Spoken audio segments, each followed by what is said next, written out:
নমস্কার, দেখছেন কলকাতা টিভি। আমি সুদীপ্ত রয়েছি আপনাদের সঙ্গে। শুরু করছি জেলার সারাদিন। আর প্রথমেই বর্তমানের দিকে নজর রাখবো। বর্তমানে জনস্বাস্থ্য কারিগরি দপ্তরের কাজ নিয়ে অভিযোগ, রাস্তা সারাইয়ের কাজ হচ্ছে না, এমনই অভিযোগ করা হয়েছে জমা এবং মুখ্যমন্ত্রীর কাছে। দপ্তরে মন্ত্রীকে ভৎসনা এবং মুখ্যমন্ত্রী ঠিকভাবে কাজ করার নির্দেশ দিয়েছেন। বর্তমানে জনস্বাস্থ্য কারিগরি দপ্তরের কাজে অভিযোগ। আরো বিস্তারিত জানবো, আমাদের সঙ্গে রয়েছেন আমাদের বিশেষ প্রতিনিধি দীপ্তিমান ভট্টাচার্য। দীপ্তিমান, ঠিক কি জানা যাচ্ছে কারিগরি দপ্তরের কাজ নিয়ে অভিযোগ?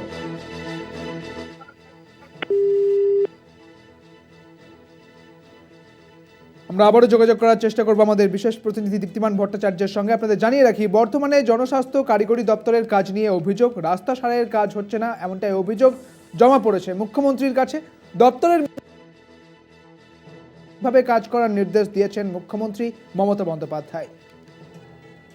বর্তমানের এই ঘটনা যেখানে অভিযোগ করা হয়েছে যে রাস্তা সারাইয়ের কাজ হচ্ছে না, অর্থাৎ বর্তমানে জনস্বাস্থ্য কারিগরি দপ্তরের কাজ নিয়ে অভিযোগ, রাস্তা সারাইয়ের কাজ হচ্ছে না, অভিযোগ জমা পড়েছে মুখ্যমন্ত্রীর দপ্তরে। মুখ্যমন্ত্রীর কাছে এই অভিযোগ জমা পড়েছে। মন্ত্রীকে ভৎসনা মুখ্যমন্ত্রীর, ঠিকভাবে কাজ করার নির্দেশ দিয়েছেন তিনি।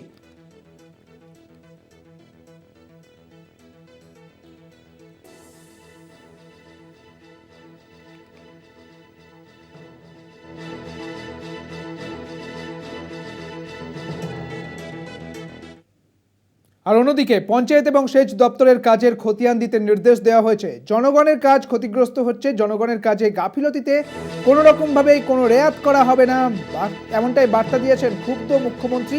এবং এই পরিস্থিতিতে ক্ষুব্ধ মুখ্যমন্ত্রী তিনি বার্তা দিয়েছেন যে জনগণের কাজ ক্ষতিগ্রস্ত হচ্ছে, কোনোভাবেই এই গাফিলতির রেয়াত করা হবে না, এমনটাই বলেছেন মুখ্যমন্ত্রী। পঞ্চায়েত এবং সেচ দপ্তরের কাজ নিয়েও তিনি সরব হয়েছেন। অর্থাৎ একদিকে যখন বর্তমানের এই জনস্বাস্থ্যের কারিগর দপ্তরের যে অভিযোগ, সেই অভিযোগ যখন সামনে আসে যে রাস্তা সারাইয়ের অভিযোগ, পাশাপাশি পঞ্চায়েত এবং সেচ দপ্তরকে কাজের খতিয়ান দিতে নির্দেশ দিয়েছেন তিনি। জনগণের কাজ ক্ষতিগ্রস্ত হচ্ছে, জনগণের কাজে গাফিলতিতে কোনো রকম রেয়াত করা হবে না, বার্তা দিয়েছেন ক্ষুব্ধ মুখ্যমন্ত্রী। এবং এই পরিস্থিতির কথা যখন তার কাছে আসে, তিনি যখন জানতে পারেন, তখন তিনি ক্ষুব্ধ এবং এই পরিস্থিতিতে তিনি বার্তা দিয়েছেন কোনোভাবেই এই গাফিলতিতে রেয়াত করা হবে না, মুখ্যমন্ত্রীর বার্তা।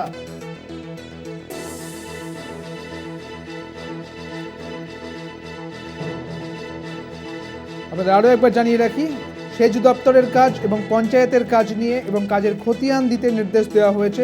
জনগণের কাজ ক্ষতিগ্রস্ত হচ্ছে, জনগণের কাজে গাফিলতিতে রেয়াত করা হবে না কাউকেই, এমনটাই বার্তা দিয়েছেন মুখ্যমন্ত্রী মমতা বন্দ্যোপাধ্যায়। জনগণের কাজে কোনো রকমভাবেই গাফিলতির রেয়াত হবে না, এমনটাই বার্তা দিলেন ক্ষুব্ধ মুখ্যমন্ত্রী।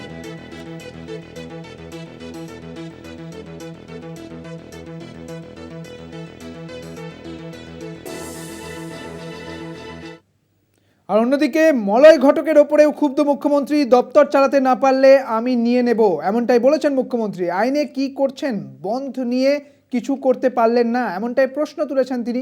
অর্থাৎ মন্ত্রী মলয় ঘটককে তিনি প্রশ্ন তুলে দিয়েছেন এবং তিনি যদি কাজ সামলাতে না পারেন তাহলে সেই দায়িত্ব মুখ্যমন্ত্রী নিজে সামলাবেন, এমনটাই বলা হয়েছে।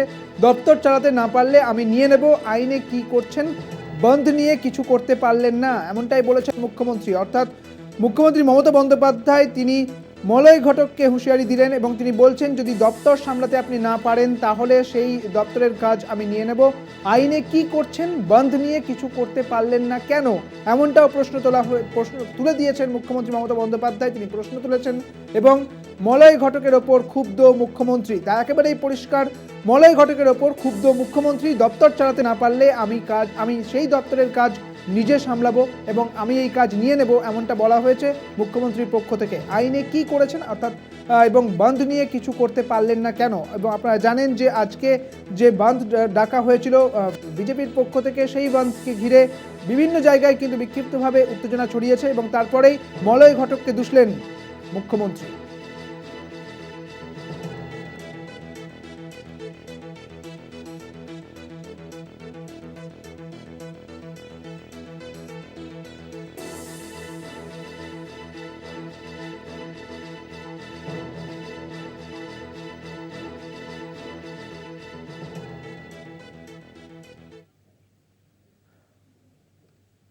আর এই মুহূর্তে যে খবরের দিকে নজর রাখবো, বিজেপির রাজ্য সভাপতি তথা কেন্দ্রীয় প্রতিমন্ত্রী সুকান্ত মজুমদার তিনি কেন্দ্রীয় স্বরাষ্ট্রমন্ত্রী অমিত শাহকে চিঠি লিখেছেন। তিনি বলেছেন যে হিংসার প্ররোচনা দিচ্ছেন মুখ্যমন্ত্রী মমতা বন্দ্যোপাধ্যায় এবং এই অভিযোগকে সামনে রেখে তিনি চিঠি দিয়েছেন। অমিত শাহকে চিঠি লিখেছেন সুকান্ত মজুমদার। সুকান্ত মজুমদার চিঠি লিখলেন কেন্দ্রীয় স্বরাষ্ট্রমন্ত্রী অমিত শাহকে। হিংসায় ইন্ধন দিচ্ছেন মুখ্যমন্ত্রী মমতা বন্দ্যোপাধ্যায়, হিংসায় ইন্ধন দিচ্ছেন মুখ্যমন্ত্রী মমতা বন্দ্যোপাধ্যায় এবং এই অভিযোগকে সামনে রেখে বাংলা জ্বললে বিহার, অসম, ঝাড়খণ্ড জ্বলবে। অর্থাৎ মুখ্যমন্ত্রীর কথাকে সামনে রেখে মমতার এই বক্তব্যের বিরোধিতা করে, অর্থাৎ মুখ্যমন্ত্রীর এই বক্তব্যের বিরোধিতা করে এবার সুকান্ত মজুমদার তিনি চিঠি লিখলেন অমিত শাহকে। প্রশাসনিক প্রধান হিসেবে কথা বলা যায় না, এমনটাই লেখা হয়েছে চিঠিতে, এমনটাই দাবি তুলেছেন সুকান্ত মজুমদার। মমতার এই বক্তব্যে একেবারেই উস্কানিমূলক তা এমনটাই বলছেন সুকান্ত মজুমদার।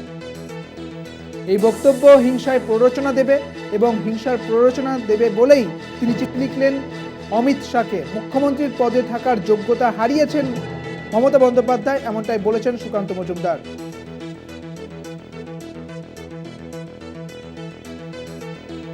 অমিত শাহকে লেখা চিঠি এক্স হ্যান্ডেলে পোস্ট করেছেন সুকান্ত মজুমদার। পোস্টে মমতাকে বরখাস্তের দাবি বিজেপির রাজ্য সভাপতি সুকান্ত মজুমদারের তথা কেন্দ্রীয় প্রতিমন্ত্রী সুকান্ত মজুমদারের। শাহকে চিঠি লিখেছেন তিনি, এক্স হ্যান্ডেলে সেই চিঠি পোস্ট করেছেন তিনি বলছেন যে হিংসায় প্ররোচনার দাবি তুলেছেন তিনি এবং পোস্টে মমতাকে বরখাস্তের দাবি তুলেছেন বিজেপির রাজ্য সভাপতি। মমতাকে আক্রমণ সুকান্ত মজুমদারের। মুখ্যমন্ত্রী বলেছেন বাংলাকে অশান্ত করলে উত্তর পূর্ব অশান্ত হবে এবং এই কথাকে কেন্দ্র করেই তিনি চিঠি লিখেছেন এবং এই কথার পরিপ্রেক্ষিতে তিনি চিঠি লিখেছেন অমিত শাহকে।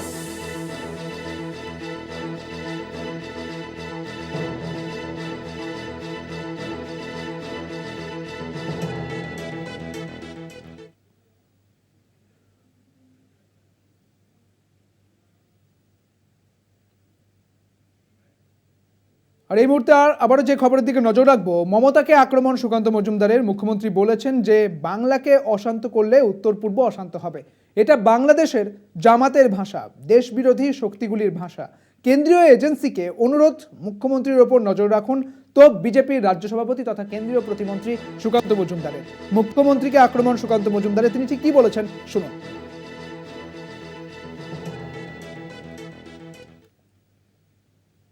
তো অবাক লাগছে, লজ্জা লাগছে।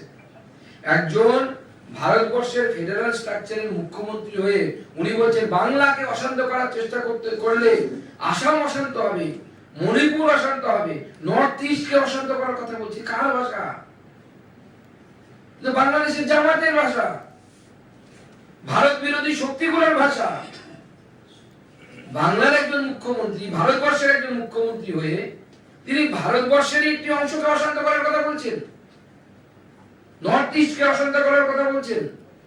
আমি কেন্দ্রীয় এজেন্সি যারা ভারতবর্ষের আন্তরিক এবং বাহ্যিক সুরক্ষা দেখে তাদের কাছে অনুরোধ জানাবো যে মমতা বন্দ্যোপাধ্যায়ের উপর সতর্ক দৃষ্টি রাখো।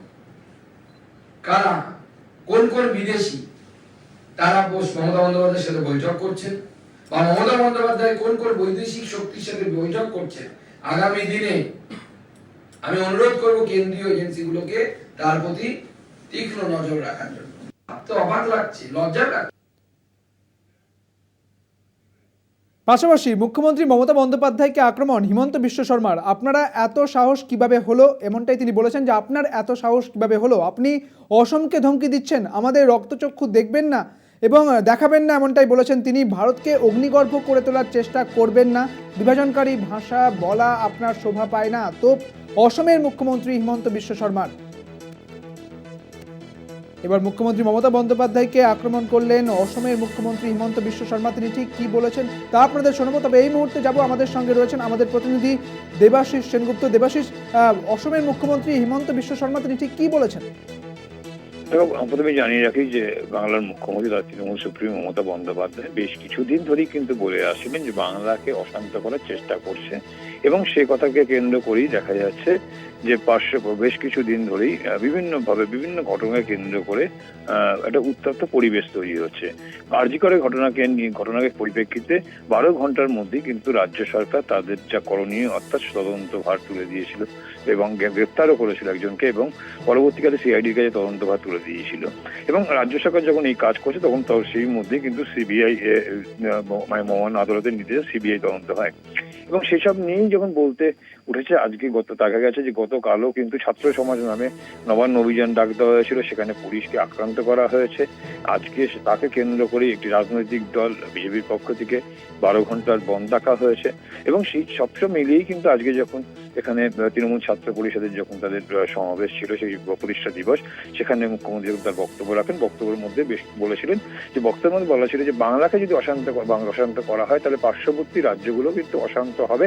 এমনটা একটি মন্তব্যকে কেন্দ্র করে একদিকে যেমন বিজেপির রাজ্য সভাপতি তিনি যেমন দেখেছেন মুখ্যমন্ত্রীকে, পাশাপাশি অসমের মুখ্যমন্ত্রী, যেহেতু অসমের নামও করেছে, কারণ বাংলার পার্শ্ববর্তী রাজ্য বলা যেতে পারে, এবং সেখানে তিনি যেটা বলেছেন, হেমন্ত বিশ্ব শর্মা অসমের মুখ্যমন্ত্রী, দিদি আপনার এত সাহস কিভাবে হলো যে আপনি অসমকে ধমকি দিচ্ছেন, আমাদের রক্তচক্ষু দেখাবেন না, আপনার অসফলতার রাজনীতি একদম ভারতকে অগ্নিগর্ভ করে তোলার চেষ্টা করবেন না, বিভাজনকারীর ভাষাটা বলা আপনার শোভা পায় না।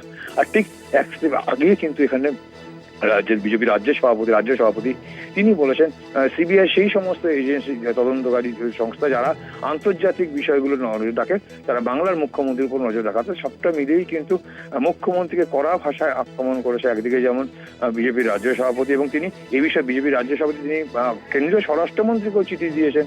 এবং বাংলার মুখ্যমন্ত্রী এখানে তার থাকা উচিত না, এবং একজন সাংবিধানিক প্রধানে তিনি কিভাবে বলেন যে ভারতের বিরোধী যে রাষ্ট্রগুলো আছে তারা বলে, সেটা সবটা নিয়েই কিন্তু এটা এরকম একটা মন্তব্য করেছে, যেটাকে নিয়ে ইতিমধ্যেই কিন্তু রাজনৈতিক মতভেদ তৈরি হয়েছে।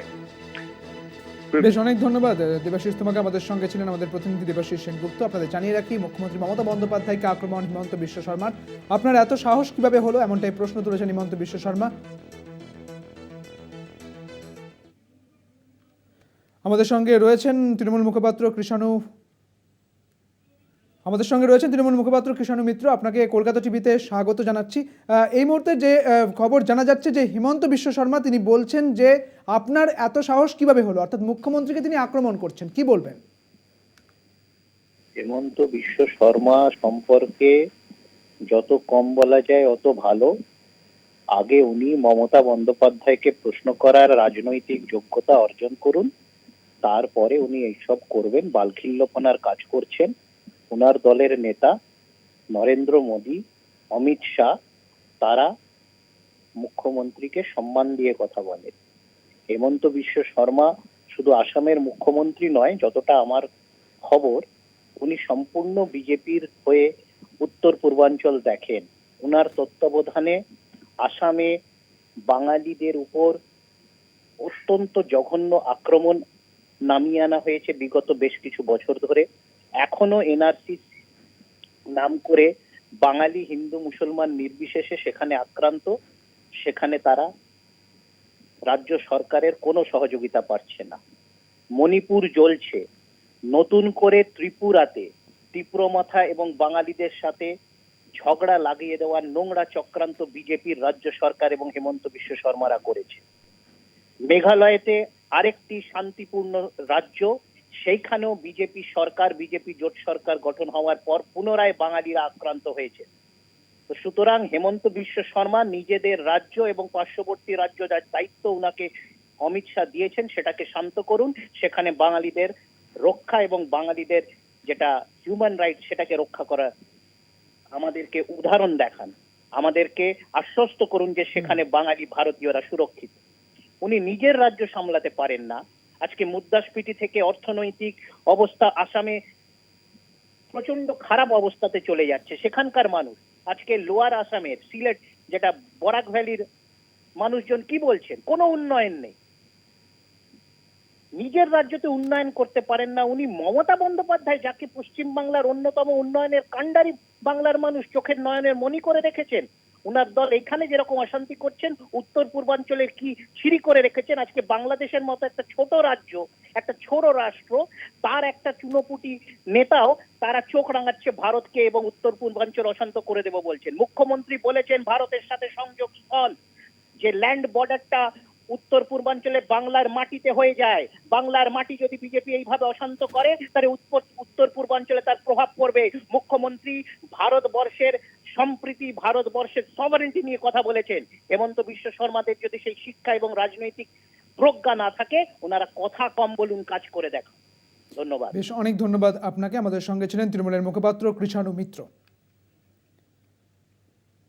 পরবর্তী খবরের দিকে নজর রাখবো, তবে একটা বিরতির পর। সঙ্গে থাকুন। ফিরে এলাম বিরতির পর, আর এই মুহূর্তে দুর্গাপুরের দিকে নজর রাখবো। সেখানে ডিওয়াইএফআই এর মিছিলে হামলা চালানো হয়েছে। এই হামলা চালিয়েছেন কারা? এ বিষয়ে ডিওয়াইএফআই এর কর্মীরা তারা বলছেন যে তৃণমূল আশ্রিত দুষ্কৃতীরা তারাই হামলা চালিয়েছে, এবং পাশাপাশি সিপিএম এর যে পার্টি অফিস রয়েছে সেখানেও কিন্তু বোমাবাজি করা হয়েছে এবং তাদের পার্টি অফিসে ভাঙচুর করা হয়েছে বলে জানা যাচ্ছে। আরও বিস্তারিত জানবো, আমাদের সঙ্গে রয়েছেন আমাদের প্রতিনিধি সঞ্জীব সুই। সঞ্জীব, ঠিক কি ঘটনা ঘটেছে এবং এই ঘটনার প্রেক্ষিতে অভিযোগের তীর কাদের দিকে রয়েছে? দেখো, এই ঘটনার প্রেক্ষিতে অভিযোগের তীর তৃণমূলের আশ্রিত দুষ্কৃতীদের দিকে, যেটা বাম সংগঠন যারা রয়েছেন সিপিএম এর নেতৃত্ব তারা এটা বলছেন ও তারা এটা অভিযোগ করছেন যে আজকে দুর্গাপুরের গান্ধী মোড় থেকে ডিওয়াইএফআই এর একটি মিছিল মহকুমা শাসকের ভবন পর্যন্ত যাওয়ার কথা ছিল। এরপরে সিটি সেন্টারের কাছে তিন মাথা মোড়ের কাছে যখন মিছিলটি আসে, তখন যেটা সিপিএম এর অভিযোগ বা ডিওয়াইএফআই এর কর্মী সমর্থকদের অভিযোগ যে সেই সময় তৃণমূল আশ্রিত দুষ্কৃতীরা বোমা মারতে থাকে এবং তাদেরকে ইট ছুটতে থাকে, এবং এই নিয়ে বিরাট সংঘর্ষ হয় তাদের মধ্যে। এবং শুধু তাই নয়, সিটি সেন্টারে যে সিপিএম এর যে পার্টি অফিস রয়েছে বিমল দাশগুপ্ত স্মৃতি ভবন, সেখানেও প্রচুর বাইক ভাঙচুর করা হয় এবং ওখানেও বোম মারা হয় 3-4টে বলে অভিযোগ সিপিএম নেতৃত্বর। এবং এই ঘটনাতে দুর্গাপুর থানার বিরাট পুলিশ বাহিনী সহ কমব্যাট ফোর্স আছে, এসিপির নেতৃত্বে অভিষেক গুপ্তার নেতৃত্বে পরিস্থিতি মোকাবেলা করা হয় এবং অবশেষে দুপক্ষকে নিয়ন্ত্রণে আনা হয়। তবে এখনো পর্যন্ত উত্তেজনা রয়েছে এলাকায়, এবং এই ঘটনায় যারা আজকে এই আক্রমণ চালিয়েছে বা বোমাবাজি করেছে তারা আদৌ তৃণমূল আশ্রিত দুষ্কৃতী কিনা সে নিয়েও তদন্ত শুরু হয়েছে। সুদীপ্ত।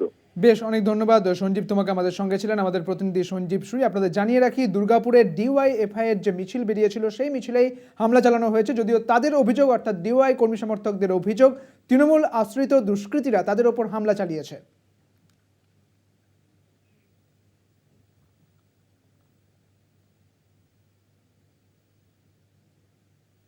জেলার সারাদিন আজ এই পর্যন্তই। দেখতে থাকুন কলকাতা টিভি, রাত দিন 7 দিন।